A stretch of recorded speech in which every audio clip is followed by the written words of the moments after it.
sulla le strade, guardando attentamente i monumenti, la classica straniera, solo l'aria strana, che gira sempre tutta la città.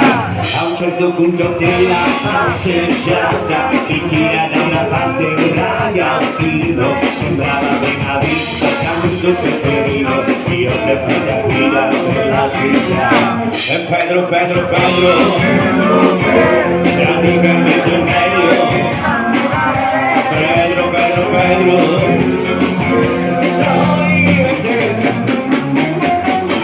Altro che ragazzino, più benino, sapeva molte cose più di me. Mi ha portato tante volte a vedere le stelle, ma non ho visto niente di Santa Fe.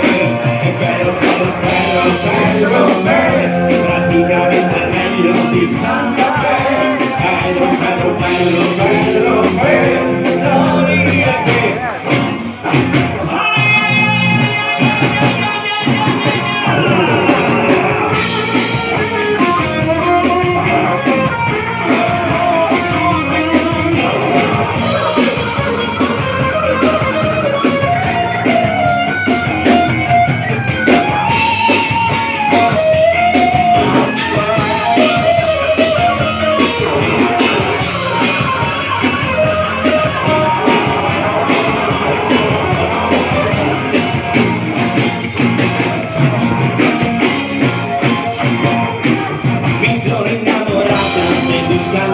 Di Pedro, Pedro, Pedro di Santa Fe, mi ha proposto le vacanze, mi ha svegliata, non faccio che pensare a Pedro Fe.